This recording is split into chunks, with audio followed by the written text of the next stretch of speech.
welcome everyone back to the Sean Trey Show. I've got a really awesome guest with me today. Would you like to tell people a little bit about who you are and what you do? My name is Kevin J. DeBruin. Thank you for having me on the show, Sean. I'm a former NASA rocket scientist, spent a few years designing spaceships at NASA, and then I fell in love with teaching about space. So I left NASA and started my own space education and consulting company.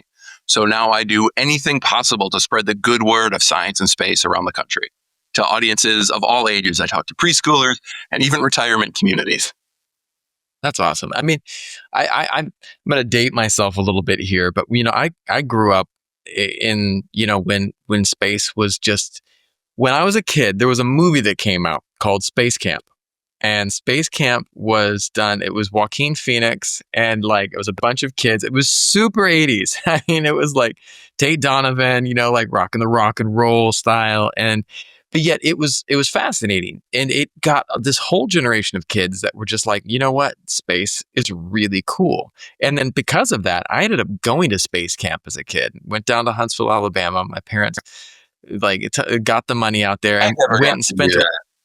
Dude, it was rad. It was a week. It's about a week, Monday to Friday type of a thing, and we got to sit there. We got to do all of this cool stuff, and it was just awesome because it was this fire that was lit, sparking the imagination for space and engineering.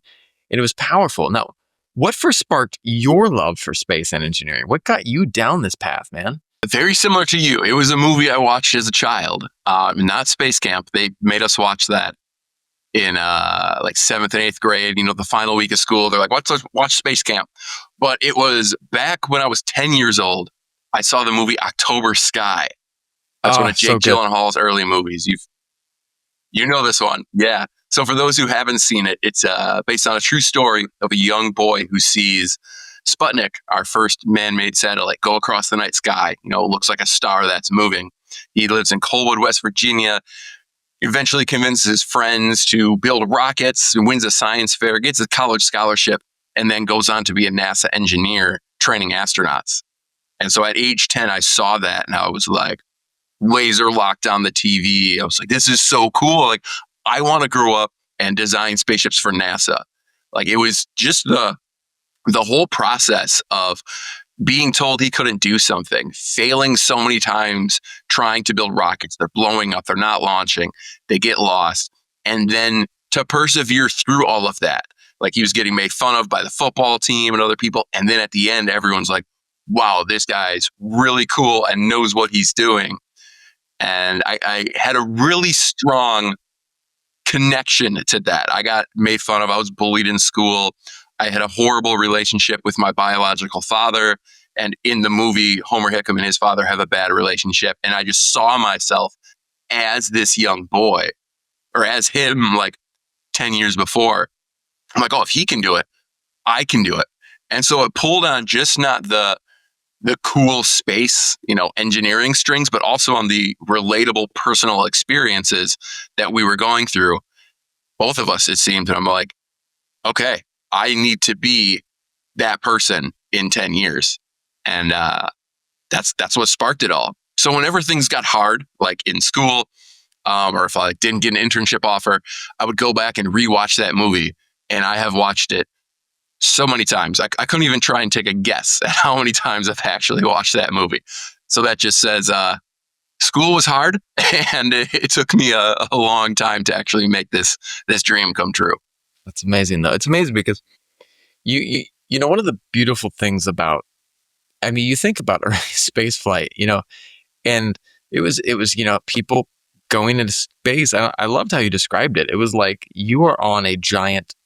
When you're talking to Ilani before this, for Ilani's Little World, you said a rocket's like essentially a giant bomb with a funneled explosion down at the bottom. So it's focusing that giant reaction, and you think about it, it's fascinating, and it's fascinating to think about what we humans have been capable of. You think about some of those early rockets, and the computing power on those things was not even as powerful as an iPhone now, and yet we were able to do this amazing stuff because of people's ingenuity and a study of just all of these different amazing sciences. Now, for me, it was fascinating because I also had a childhood experience, we shared, and it was this thing. And I mean, going to space camp was just like this, like, oh my goodness, here I am.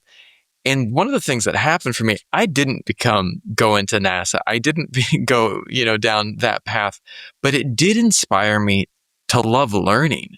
And what I found is I was so good at the stories that were told. So for me, I ended up studying history, and I loved learning about the different missions into space, about this, watching all of these documentaries on it. It was just wild. But, you know, talk to me about STEM and STEM education. Why do you believe that STEM education is so critical for children? And how can we make it more engaging and accessible? Because, I'm not going to lie, my math classes when I was young were not that great, And yet, if I knew, like, hang on, this is how we send rockets into space, wow, that's amazing. Yeah. The math classes still aren't that great. At least mine weren't either, It not having that final application. Like, yeah, we learn theory all the time, but it's like when I had a problem that they then applied it to like a rocket, like I was just so excited to figure that part out because I knew where it was going. So we do need to, it's an interesting balance of the theory versus application, because some people don't care at all about rockets, right? They don't. And Yeah. they would rather learn how, 2 + 2 can help make, musical instruments sound better or something like that, right? Completely different industries. But what's so important about STEM education is it is literally what makes our world operate is through STEM. There are so many people that use all of these technologies, you and I connecting across the world at this moment, literally Right. opposite sides of the world. People don't know how this works. Like, are we sending signals to space and they're shooting satellites over? Are we using a hard line that's actually going, across the Atlantic or the Pacific? Like, what is the actual operations of our technology? And maybe some people listening are like, wait, we have hard lines running across the Atlantic? Yeah, Right. that's how we like communicated internationally before we had anything in space. So the importance of STEM education is that our society is based in STEM, everything we do. And if we don't have a future STEM workforce, things aren't going to be able to be maintained, fixed, created. We literally won't have operation. We won't have a future workforce if we don't invest in STEM education. And I don't know if you wanted to get into this part at all, but I'm going there Dive now. in. Is all of this Dive talk in. about AI? AI is not going to be replacing STEM jobs. All of the talk about AI right now is generative AI. That's like stealing the creativity away from artists and storytellers. I'm sure you have a very strong stance on this yourself. And the AI, the artificial intelligence in the STEM field, is in the areas of machine learning and deep learning. We have had AI involved in our space missions, involved in STEM work for decades. Like the Mars rover Spirit and Opportunity had something on board that helped them be autonomous, meaning they're able to make their own decisions after they learn or are trained on a data set. That's AI. We just call it autonomous, like navigation. So we need humans to program that, to figure it out, to train it up. You always are going to need the human factor in areas of innovative advancement to tell you if this actually makes sense or not. So we can use it as an aid, a tool. Like I built neural networks, which is a form of artificial intelligence in grad school to help seed my program to create millions of different options. And then I used AI to look through some of those options and throw out all the ones that didn't make sense because we just created millions of them. So we can use it as a tool to help create the future things, but it won't replace it. So if people are out there thinking that AI is going to like take over the sciences or technology, I don't need to have math. It's not true. And if that is your stance, then you're not going to be able to participate in that future STEM workforce. So you're going to have to find something else to do. And it's interesting because, I do think we have, it's like this, I was reading earlier today, especially for kids, like there is this big question mark about what are we going to be doing. But yet the reality is like you said, STEM is the cornerstone of our civilization. Like, you go back, I was talking to some of my students the other day about, we went back and we were looking at the Roman aqueducts, and like, and like, oh, well, this isn't technology. And I was like, what are you talking about? Like, they have Oh, yes, this it is. perfect slope from the mountains all the way down to Rome so that the water doesn't go backwards. It just constantly, and it absolutely, like, they were putting together this science that was, and the technology that was groundbreaking at the time. And you think about, like we sit there and we're communicating on opposite sides of the world. And then, think about that. That is an absolutely mind blowing thing. And just a few years ago, when I first moved to Vietnam, and like, this is what I think people are forgetting, is that the pace that we are going, when I first moved to Vietnam in Yeah. 2001, you had to go up the street to a booth to get a phone because none of the phones could call out. It was like all, everything was local, and you had to get to an international phone. You walked in there, you picked up a landline, and it was $1 a minute. You can just see it ticking away. Now we talk to my mom, every single day in California with FaceTime, and it's just been merged into our life. But again, we have to get these kids that we're inspiring to go down these paths and to sit there and say, this stuff is interesting, and to help them realize that it's interesting. Yeah. To expose them to the implications of or the applications of it that they don't think of. So one of the things I Yeah. love to do is, to bring space down to earth. So like, how did our space technology, how is that in our everyday life? So the easy one people like to say is, the image sensors in your smartphone camera, but everything from shock absorbers in buildings in California and in Japan come from the dampening systems from this space shuttle launch tower. And that helps it so the buildings can absorb the earthquake shocks and not fall over. From memory foam to clear braces to shoes and tires, even the little grooves on the road come from space technology, right? And then we brought that back into the surface of Earth. So finding ways to show kids how these ripple effects can happen, or just like, ooh, we challenge you to spend a day without STEM. Can you spend a day without STEM? Can you spend a minute without STEM? How many kids are going to be able to just sit there still and do nothing? And that might not even be it. They may be wearing fabric, clothing, attire that is all derived from STEM. I mean, I guarantee you that this shirt I'm wearing, the shirt that you're wearing, has technology in it that didn't exist 100 years ago. To create it, to manufacture it, to transport it, so you'd have to be sitting in your birthday suit. And even then, probably Right. not, because like the surfactants, a surfactant is a soap, right? That surfactants is how we Yep. separate, water from grease from dirt. Have you taken a shower? Is your body clean? Did you wash your hands? That's STEM, right? We used to perform Right. surgery without washing hands, and then we figured out all these tiny little microbes. So it is literally impossible to exist on the surface of Earth anywhere, even off the surface of Earth, for 1 second without having STEM. Like like you said, it is literally the cornerstone. Yeah. Yeah. Right. I was trying to think too, as you were talking, like, I was like, hang on, what about caveman days? Rubbing sticks together. But hey, rubbing sticks together, you create friction. That's the law. That is that is STEM right there as well. You're looking at how friction creates heat, and then that the heat is going to create fire. It creates this reaction that suddenly, boom, that you get this change in state of the matter. It's wild. It's all STEM. Yep. And we can even go, before that, they were wearing, hides, right? From hunting, right? That's thermodynamics. They were insulating themselves. Why did they decide to put Yep. something on themselves? Well, they learned there's heat coming off my body, or it's cold outside. If I have something in between, I stay warmer. That is the very early beginnings of understanding science. It's impossible to exist without it.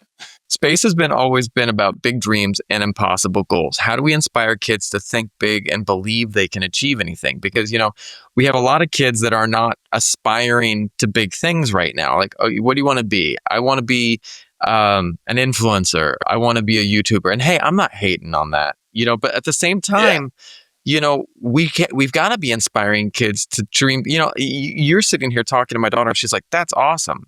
And then if I'm going to go up to her tomorrow and say, hey, do you think you want to work on rockets? And she's going to be like, I don't think I can do that. It's going to be that block. How do we get kids to believe that they can achieve these things? That is an outstanding question. The best way that I have found is really it's like in person, like relatable connections. I love that. Right. So like would be like me sharing my story like more so with your daughter of how like I struggled, like I had to take math courses over and over again.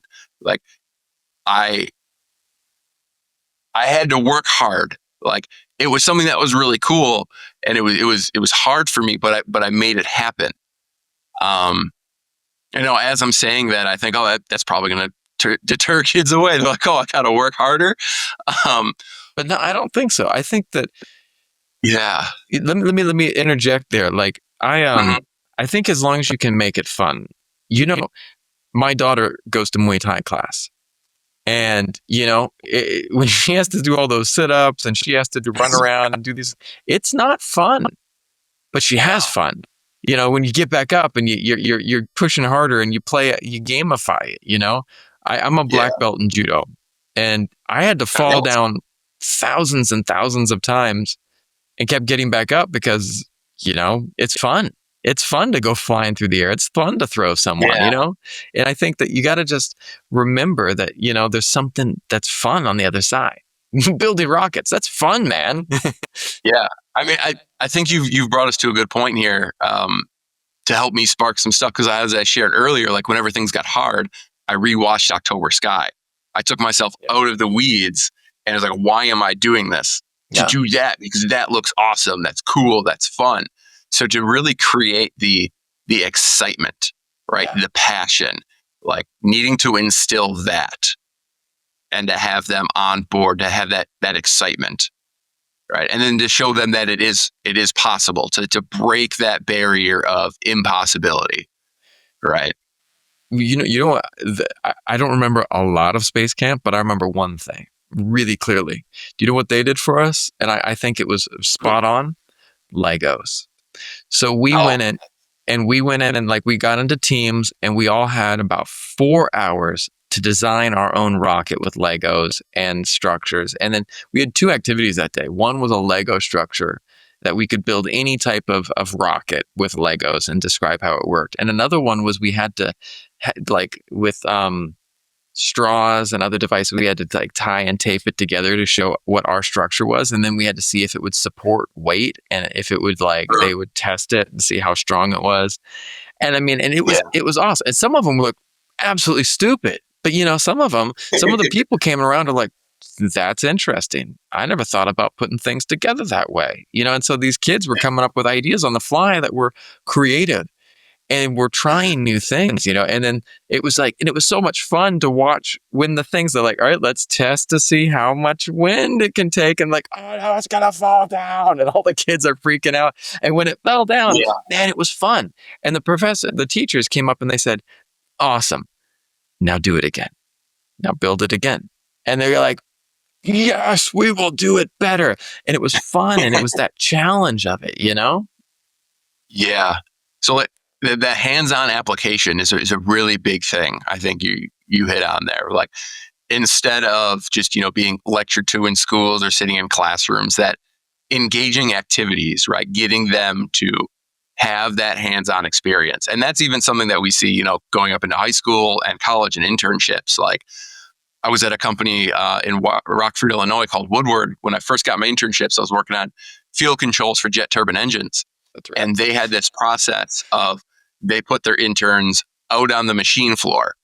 They wanted us to have hands-on stuff, work with the techs, so that when we were working with the engineers, we had it in our hands. We've already experienced that. We had the hands-on activity, so that it enabled us to be better designers.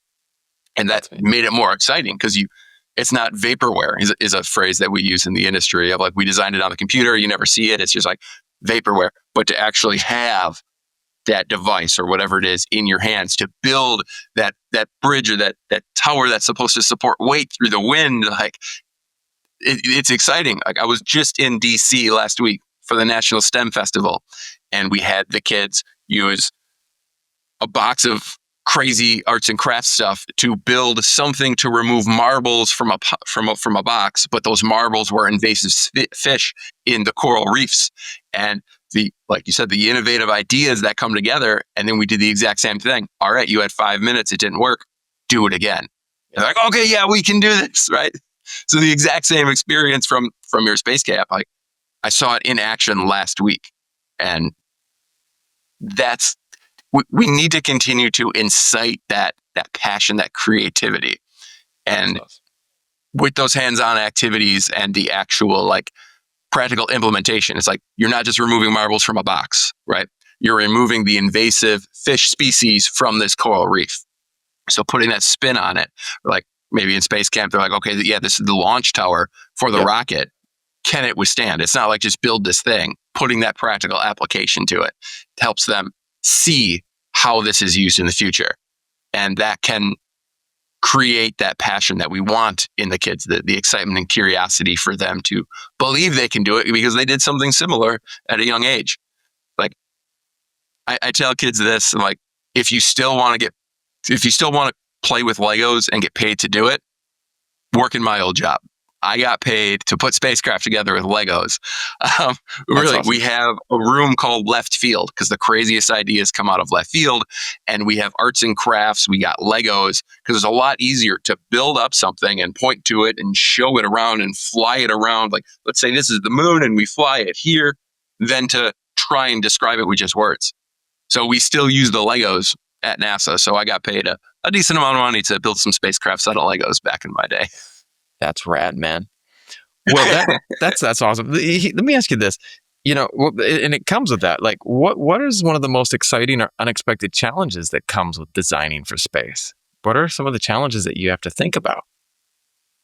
Yeah, I mean, space is a very hostile environment. It has extreme temperatures. It gets super hot, when you're exposed to the sun, and then it gets super cold when you go in eclipse. Like multiple or like 100-degree swings, right? It can be like 100 degrees in the daytime, and then at nighttime it can be, a negative 100 degrees.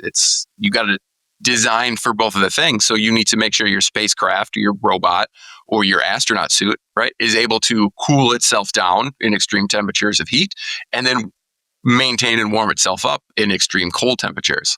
Like that's a huge thing. One of the biggest issues that I worked on was radiation. So there's radiation in space, and we have the Van Allen belts around Earth, which are intense areas of radiation that we have to pass through to leave Earth's orbit and go up to the moon. And we can protect ourselves through those. We've done that since the 60s. But out at Jupiter, the radiation is so intense out there. I compare it to like if Jupiter was a microwave and you put metal in a microwave, that's what it's like at Jupiter. You don't want your metal spacecraft by Jupiter for too long because it's going to heat up, it's going to charge up, and then basically break. So we needed to figure out different ways to fly our spacecraft and build our spacecraft in order for it to be radiation tolerant. So we had to use some different components than we would normally use because the radiation is going to basically fry these things. Or one of the things we've done is like we fly in close to Jupiter and then we fly really, really far away. So it looks like a long looping arc, a long looping oval, like an elliptical orbit where on one side of the ellipse is close to Jupiter, and then we're in the normal radiation of space for the rest of it. And then we come through for like 10 hours, intense radiation, and then move out. So we've got to be really innovative in how we deal with radiation around intense environments like out at Jupiter. That's one of the things. Like, yeah, there's radiation in space. We can protect it with aluminum, tantalum, and water. But when we're going all the way out to Jupiter, and every ounce, costs, let's say, $100,000 on the launch pad. If you're adding in more protection, that's even more and more money. How can we do this in a fiscally responsible and technically elite way? So dealing with the radiation is definitely a huge challenge at Jupiter specifically. That's my expertise. Dude, I'm Yeah. gonna go look that up. That's fascinating stuff, man. What advice do you have for parents who want to encourage creativity and problem solving skills in their kids? Talk to my mother. She did a great job. So when we would be like driving, and me and my brother are in the back seat, my mom would just ask us questions, like random stuff. What's 2 plus 2, or things like that. But she also had these. Oh gosh, I wish I remember what they were called. They were like basically like a stack of bookmarks that had a ring, and they had questions on them. And me and my brother would ask questions back and forth. They were about, history, technology, math. It's like trivia for kids is basically what it was. And she had us do that, which was it was fun. Like it wasn't work. Like all of it was fun. I never felt like I was working. It was a game. Like we've mentioned before, gamification of these things. Yeah. So turning the learning activities into games, right? Like we have video games, we have apps, we have all this stuff. Some of them are specifically designed to gamify learning and creativity. So to find those specific aspects. So, for me, 20, 25 years ago, it was these brain bust trivia things, whatever they were. And nowadays, I don't know what the app or the video game is, but to turn the learning into games, that's how we create that creativity. And to do projects like we mentioned before, right? Like using the arts and crafts. That's why we put the A in STEM for STEAM, right? Yeah. It's not just arts and crafts, right? It's the storytelling, the design, like architecture, buildings are beautiful. Like that is all a central component to STEM that has only recently been amplified or, highlighted. It's there and it's critical for all of us understanding what is going on in STEM. We need the A to translate that, to everybody else. But yeah, to just bring us back to instilling the creativity. It needs to be made fun and participate with your kids. I love that. So that is something I remember, is that my biological father wasn't really involved. It was like told me to do things or gave me things. My mom was hands-on. And so I remember the creativity and the excitement in interactions with her. The learning with her was fun. Learning with my dad was not. And I didn't feel creative with him. It was more of like, he wasn't a drill sergeant, but like looking back on it, like it feels like if there's like the drill sergeant and the preschool teacher, which one do you want to learn from? The preschool teacher, it's fun, it's engaging, it's interactive. So being hands-on with your kids in that aspect, it's definitely something that was beneficial to me. And I think that would probably work for everybody. I look at my 2 nephews and my sister-in-law, and the amount of hands-on activities that she has with them, and they're always exciting and fun. She uses Pinterest like crazy to get these activities. She was a kindergarten teacher, and now she takes care of the kids at home along with her other friends' kids that come over. It's like in-home daycare, but she's basically like doing homeschool, preschool, and kindergarten, until the kids go into school. And it's that hands-on, involved approach that'll make that creativity thrive within the youth today. I love that, man. Well, science and engineering requires a lot of resilience. The scientific method is trial and error. Yeah. And there's a whole, before you can succeed, people will fail a lot. How do you help young people understand that failure is a part of the process and can lead to breakthroughs? Yeah. I mean, failure being a part of the process. I do that a lot by sharing my own story. We haven't gotten specifically into that here, so I will share a little bit. But also it's showing the failures that are out there. Like all of these, like, big name figures, like a big one, Michael Jordan, didn't make his varsity basketball team, but like, look at him now. Like, yeah, there's some nuances to that story. But, highlighting these like superior beings or these role models that, it looks like everything's great, but like really, opening up, the hood, looking underneath and seeing, what it actually took to make that happen. All of the failures, like Steven Spielberg, him failing through, all of those activities. So my little story that I shared to show that relation is that it took me 3 years and over 150 applications before I got my first NASA internship. Uh, I just I, I didn't know what I was doing as well. Like most youth don't know what they're doing, right?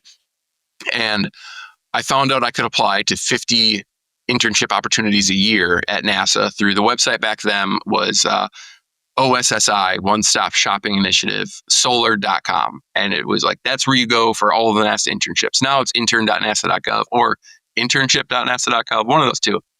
And so I applied 50 times that first year, didn't hear anything back. And I was like, okay. So the second year, I applied to 50 positions, and then I found out who, or like which department each position was in, found that person's email address or a person in that department's email address, and emailed them saying, "Hey, just showing extra, interest in this position. Would love to have a conversation." Nothing came of that. And then the third year, so I'm already at 100 applications, and the third year, 50 applications again. Did the same process where I found out who was in the department. And instead of writing an email, I actually printed out letters and sent them through the mail because I thought, hey, if they can hold something in their hand rather than read an email, I might stand out. It's like, oh, you're the kid that sent the letter, right? So eventually I got my first internship after that, but it's like kept on going. So it's like, yeah, people may see me as like the NASA rocket scientist and then left to start my own company, but I failed a lot through that process. And it was only through failing that I learned. And a big thing is asking whatever entity or organization like for feedback. So I wasn't really able to do that through the NASA system, right? Because there wasn't much back and forth. But the next part of my journey is going on to grad school. So I went to Georgia Tech, but Georgia Tech initially denied my application to grad school. So the chair of admissions or the dean of admissions sent me an email, saying we regret to inform you, blah, blah, blah. So I emailed him back and I was like, I'm sorry I wasn't able to, fulfill the requirements to your expectation. Like, can you show me where the weak points were on my application so that I can improve? So asking for that feedback. And then like, that's how I learned. And eventually, like 3 weeks later, he actually granted me admission into the school because I showed him how like interested and intense I was into this. So I like to say you never actually fail, right? You either win or you learn. So if we can instill that mindset is learning from failure. You always learn something. You're never starting from scratch. Like even when you get knocked down, you stand up again. You've already had that experience. So to highlight individuals that have achieved success and to show that they had to fail their way to success, because that's how it happens. There is no straight path to success. Anything that is real and sustainable is done through failure. So we might need to like rewrite the definition of success in the dictionary to be like needs failure to achieve. Yeah. Right. I love that, man. Well, I love that. It's either winning or learning. I love that. These days, we hear a lot about like different cool things going on. The Mars mission, the Artemis program, and space tourism, which is pretty rad. What are some of Yeah, the most exciting advancements happening in space exploration that have you excited right now? definitely the Europa Clipper. Have you heard of Europa? No, tell me about it. You got me. See, this is great. This is when I get to teach and learn. So I never heard of Europa until grad school, right? So I already have a degree in mechanical engineering.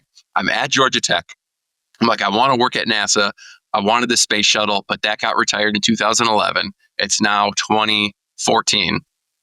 And this project comes in from NASA JPL, the Jet Propulsion Lab, the ones that does the Mars rovers, right? We're familiar with them. And they have this project called Europa Clipper. I'm like, Europa Clipper, like, what's that? So I Google it. So Europa is one of the many moons of Jupiter, and it is about the size of our moon, but it has an icy crust, and then underneath it, a saltwater liquid ocean that has 2 to 3 times as much water as all of Earth. And on Earth, our oceans are on average 4 kilometers deep. Out at Europa, we believe it's a global ocean of 100 kilometers deep. Oh my. So I tell kids, think of it as like a ball of water that's frozen on the outside.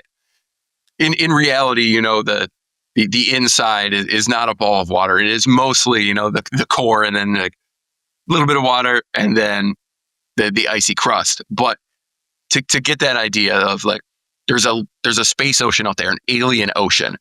I learned about that, and I was like, wait, first off, there's moons in our solar system besides the one around Earth. Other planets have moons. I'm in grad school. I'm like 23 years old, and I just learned this. Um, wow. And then one of those moons is Europa. And what's so exciting about it is it has the most significant astrobiological potential. What does that mean? AKA, it's the best place to look for aliens. And I'm like, hold on. We're looking for aliens in an ocean in our own solar system? Why? And it's like, then I started learning this. Like, there are three ingredients for life as we know it: water, chemistry, and energy. So it's got a saltwater ocean, right? We can check that box. Whenever we find water on Earth, we find life. And then chemistry, we need the building blocks of life, these things we find in rocks: carbon, hydrogen, nitrogen, oxygen, phosphorus, and sulfur, abbreviated SHNAPS. So like when I'm talking to kids, I say that, and then I look at the teachers and say, yeah, we need SHNAPS to make life. And then we need energy. We need a power source of life. So here on Earth, we have the sun, but Jupiter is 5 times further away than we are from the sun. So photosynthesis isn't really going to work out there.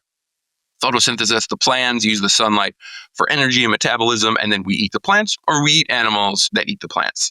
Now, there's multiple moons at Jupiter. I said Europa was one of the many. So these 4 giant moons out there, Io, Europa, Ganymede, and Callisto, they all push and pull on each other, playing with each other's gravity, and it causes Europa to flex. So it gets bigger and smaller, bigger and smaller, and that creates friction. So if you put your hands together and start rubbing, like we talked about those cavemen, like rubbing sticks together, that's the friction, that's the heat. That's what maintains that liquid water ocean underneath, and can also lead way to what we believe is there of underwater volcanoes or hydrothermal vents. And we see this on our own Earth's ocean floor. And we find life around those hydrothermal vents on ocean floors that do not use photosynthesis. They do not get sunlight more than 200 meters down through the ocean. So how do they survive? How do they thrive? Chemosynthesis. It's the chemical energy that they're tapping into from these hydrothermal vents, releasing salts, minerals, energy. And that's what we think is going on at Europa. So that advancement, we launched Europa Clipper just back in October. It flew by Mars 3 weeks ago, and now it's headed back to Earth to do another flyby because we need to build up all of this speed to then shoot out to Jupiter and then confirm everything that I just said and learn even more. That, to me, is the coolest advancement, because this is about the radiation I spoke about earlier. We need to figure out a way for our spacecraft to survive at Jupiter through this intense radiation environment where Europa is, close to Jupiter, and learn about where aliens could be in our solar system in this alien ocean. So the technological advancements that came out of that, was increased awareness in how to deal with radiation, different parts. We had to develop a new trajectory format, which we call, this multiple flyby. So we're not actually orbiting the moon. We're flying by the moon as we're orbiting Jupiter on these long looping orbits. And I think more people need to know about Europa, because Mars doesn't have aliens. Maybe tiny microbes. I mean, we're looking for tiny microbes at Europa too, but the probability of tiny microbes existing at Europa is significantly higher than at Mars. We've tested Mars. We haven't found anything yet. It doesn't mean it's not there, but Europa has that potential. It's so exciting. That, I think, is the coolest thing in space. I know we have space tourism and these private companies coming up and commercial space stations. Straightforward, I don't care about humans in space. I don't. I care about robotic exploration and finding answers to the questions we don't have answers to. Are we alone?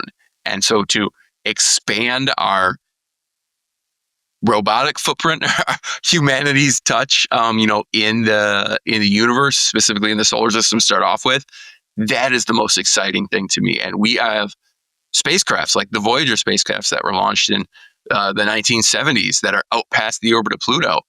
they are still communicating with us, and we're learning more and more about solar system, our universe, the intergalactic medium, those advancements. We're communicating with something that's 50 years old, that's billions of miles away, that takes, I think we're at like 42 hours to send a signal. So it's traveling at the speed of light, 300,000 kilometers a second, or for the United States people, 186,000 miles per second. You're traveling that far for 42 hours, that fast for 42 hours, and then you reach the spacecraft. That's crazy. That's what I think is momentous, is that robotic exploration that's going out there, because that's the stuff that's never been done before. We've sent humans to the moon. Yes, we're doing it again. Eventually, we will get humans to Mars. But learning about our place in the cosmos through robotic exploration, that's what obviously gets me excited, where my passion comes from. That's awesome, man. If you could go back, one last question. If you could go back in time and give your 10-year-old self some advice about STEM, space, chasing your dreams, what advice would you give your younger self? Oh, now, I would say pay attention more in the sciences. So I was of the engineer mindset. I was like, I want to design spaceships. That's cool. But I wasn't really interested in science. So chemistry wasn't interesting to me. Biology, it wasn't interesting to me when I was in middle school and high school. I took chemistry, and then I signed up for advanced chemistry senior year, but I dropped advanced chemistry to be a gym aide, meaning I just helped out the gym teacher for an hour. I don't want to take advanced chem. But then when I learned about Europa, that's what got me interested in the sciences. And I went, oh, crap. I need to relearn the biology, the chemistry. I'm like, I don't know this stuff, but now I want to know this stuff. So in speaking to my 10-year-old self, I would say to not pigeonhole or focus myself in one area of STEM, because it actually all relates to each other. Yeah. And it would help me immensely to already have that base knowledge of the science, so that I'd be able to understand the mission better and design my spacecraft better for that mission, because I understand it as a whole, not my piece part, not just the engineering. I understand the science, and that informs my engineering to be better. So to focus more on all of those aspects of STEM. And I would say nowadays also learn to code. Right. I didn't learn coding until grad school as well. Really? Right. You hear these stories like I'm a rocket scientist, but it wasn't until age 22, 23 that I learned that Europa was a thing, that there are other moons in our solar system, and that I was using computers to code. My undergrad, we didn't have to do any of that. I'm sitting in a graduate course, and the professor's like, all right, we're going to use MATLAB to optimize this function.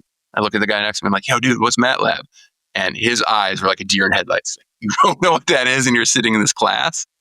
So for a 10-year-old self, invest in all areas of STEM, take the classes in all the sciences as possible, all the technology, all the engineering, all the math, anything hands-on, and then to get coding experience early on, because we are going to be using AI. We are using coding. Everything is computer involved. I really thought I was going to be more hands-on, testing and designing rockets and parts and stuff, but it's all done on the computers. So you need to really understand the technology behind that.